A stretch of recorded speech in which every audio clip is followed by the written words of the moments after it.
Hello guys, it's Nate and welcome back to the channel. Today, I'm quite possibly opening up one of our last Chapter 2 boxes for at least the next couple of weeks. The reason? Chapter 3 is coming out next week and, you know, we're always going to focus on the new stuff. However, right now, I'm just hoping to see an Enchanted in quite possibly one of our last boxes, or at least a Tragic Hero. Let's do it. Alright, let's get into this, guys. Ooh, Chapter 2. Alright, so I am looking for Beast. Just one more beast so we'd have another playset, and I am really looking for Bell Hidden Archer. I still can't really find it. I only have one. I want two. And Shao Kahn's. I have a steel ruby deck idea in mind, and I'm really excited. I only have two Shao Kahn's. I want four. So two Shao Kahn's,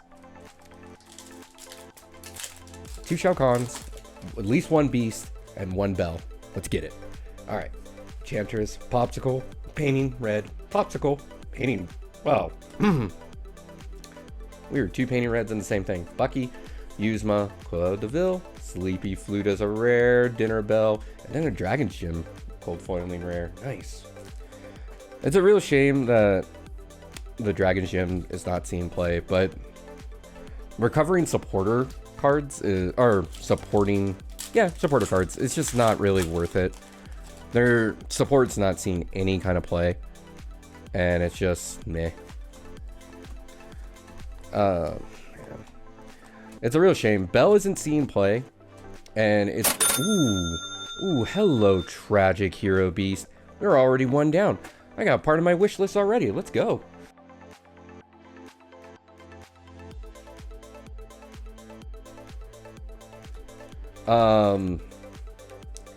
Yeah, Bell isn't really seeing play because it requires your opponent to attack into it, and people are like, oh, if they attack in, or just leave it. It's never going to do anything. It quests for 3. It does put on pressure, and it forces your opponent to have to solve it in some way. I mean, yeah, Smash typically will solve it, like, Be Prepared will solve it, but it's just, yeah. I mean, forcing your opponent to have to deal with it, though, because it's questing for 3 every turn. Neat. Ooh, Lucifer, Dragon Gem, and Merlin Squirrel. Oh, man. All the Merlin cards are made such a terrifying deck. Ruby Amethyst, guys. Take a look at it. It's so nasty. Bounce all your stuff, inflict a bunch of damage, and always be ahead while drawing like there's no tomorrow. It's so nasty. Neo, Cheshire Cat, and then a nice, lovely Arthur. This is great. This card is amazing for aggro, which I'll try to focus up on a little bit. Like, aggro right now is just run the 1-drop Maleficent, the 2-drop Pinocchio, and Arthur, right? So, I mean, there's obviously more cards in there, but you run the 12 of them, and it's just like, oh, I'm going to quest for a lot. Like, if you have one Merlin and one, not one Merlin. I'm so silly.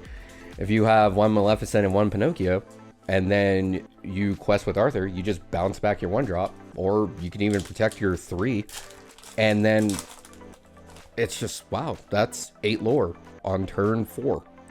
And if you've been doing any kind of quick lore, because decks tend to be a little bit slower. I mean, yeah, there might be a 2-drop that's out that might stop you. Like, you are just putting, Yuzma, nice. You are putting so much pressure on your opponent that they have to speed up. And when they're speeding up, they're obviously not hitting their ideal curve. And not hitting their ideal curve is bad. Like, Lorcana is more of a dance. It's not, you play to your curve. You just play the best cards. But when your opponent is literally forcing you to respond to everything you're doing, Prince John, nice. Madaming, and then Jafar Dreadnought, very nice. Your opponent just cannot keep up, and it's so nasty. They just lose too much resources. They fall too far behind.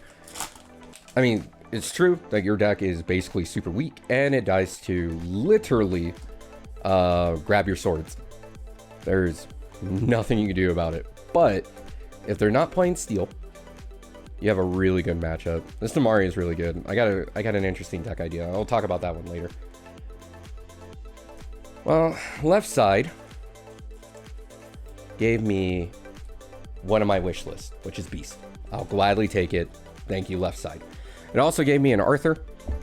I know some people that would gladly trade from it for me because it's just pure aggression, and pure aggression can beat the top 0 meta deck in the format right now. It's kind of a race and it requires some luck, but it can still do it.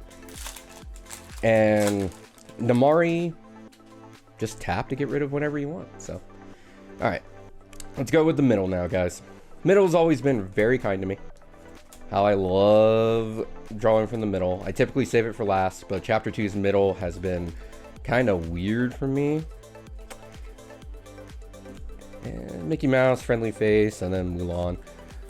I know this Mulan's seeing play, but it's such a niche card. It just kind of falls off.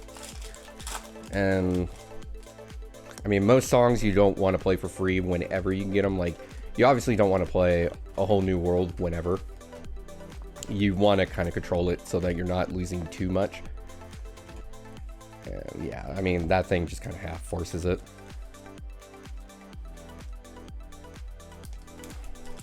But yeah, the aggro deck runs Shield of Faith that just like untaps your guys. Fan of Flames that untaps your guys. Yeah, you can't quest again, but your guys are protected because this game, there's like 3 cards in the entire game that could attack a ready character. And ooh, Tatiana, Lucifer, Cold Foiling. And those 3 cards do not see play. Not a single one of them see play. And even with Chapter 3 coming out, presumably next week, there's no cards in there that does that either. So, like, untapping your guys after questing and just going, well, good luck dealing with me, is just so nasty. Well, we've hit another legendary. It's Madam Ming. It's probably the least valuable legendary. If I remember correctly, we're 3 in. Every box is guaranteed 4.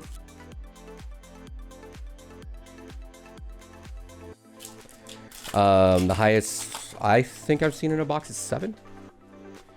I only found out recently that it's 4, which makes me kind of sad because I always figured it was like a random roll.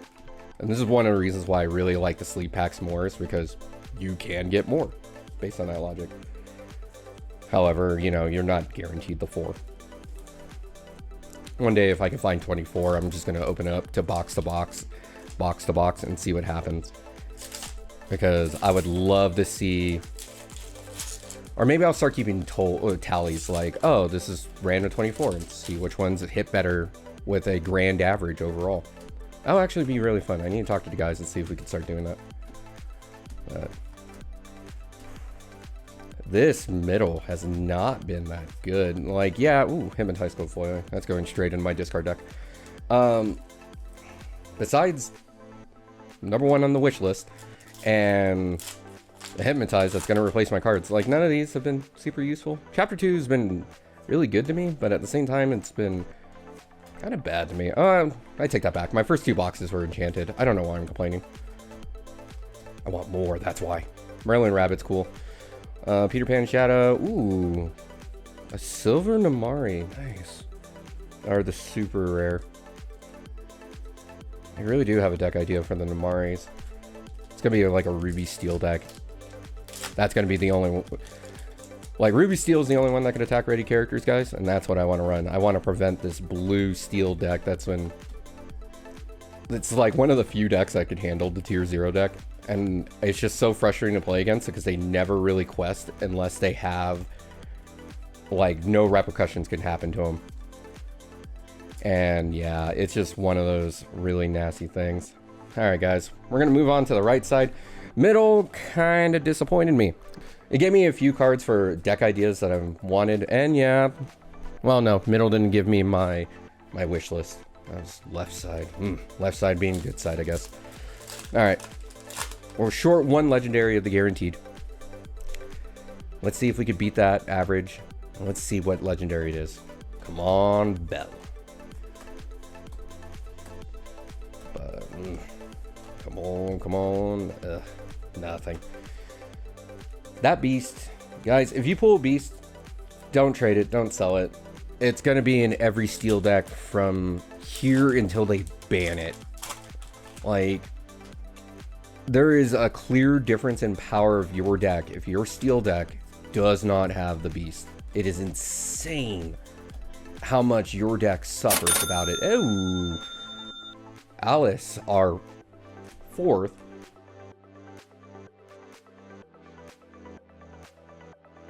Legendary. And I gotta say, for a 4th legendary, it's not too bad. I really wish it was Belle, just so I could have the 2. Because I just cannot find it anywhere. But I'll take it, Alice. There's some deck ideas. Again, support's just kind of wonky, right? Because in order to use support, you have to quest. But you can't quest whenever you want in this game. Like, typically you do quest when you have the advantage. Or you quest when... Oh, nice, Pinocchio. You quest when you don't care. You know you're going to win in 2 turns. You see it, and you're like, yeah, I'm just going to put it on you. Solve the board. So, like, support never really comes in handy. That being said, I mean, I guess if you have a big enough board, you support into her, and you just quest for 5. Like, that's 25% of what you need anyways. So, not bad. Ooh, Shao Kahn. Thank you. Thank you. One of my wish lists came true.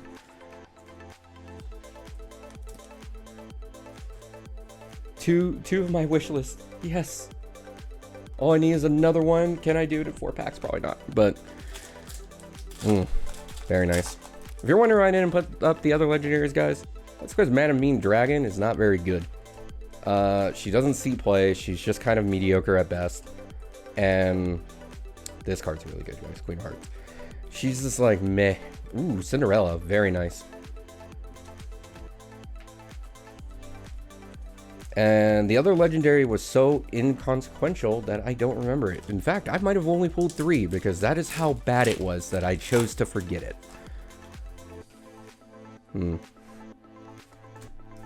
Yeah, set 2 is weird.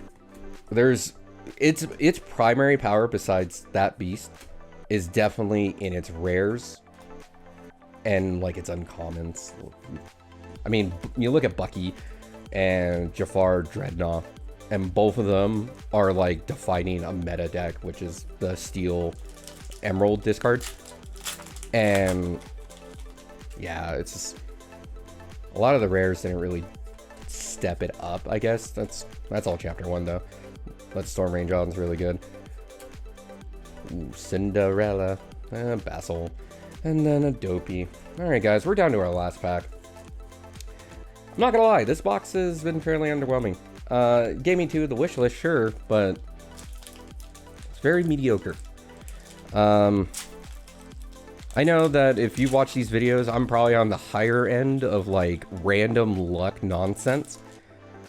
But maybe it's because I put it out in the universe. I didn't really want an enchanted that I got what I got this time. Go to distance, Cinderella, Madame Ming, Queen of Hearts, Lansheng, Straight of a Raging Fire, Rhea, and then a Chief Bogo. Well, I know in terms of value, if I had just bought all these cards individually, probably would have spent roughly 100 and no, not even 100. Probably would have been about 90 bucks. The beast alone is almost half of it. In all honesty, guys, when it comes to chapter 2, I recommend trying to pull a beast, but at the same time, just buy it. Like, in terms of 1 box is almost 4 beasts.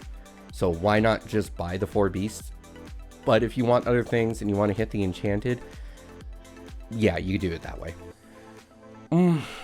This has been a fun experience though, because now I kind of see what a real low end box is, because this is probably the lowest end I've seen in a long time. I'm hoping you guys got this, you know, see it and go, yeah, besides the beast, this box sucked, and maybe you half laughed at me. Anyways, guys, leave a like, comment, subscribe. Tell me your guys' latest pulls with this. Have a beautiful and blessed day. See ya.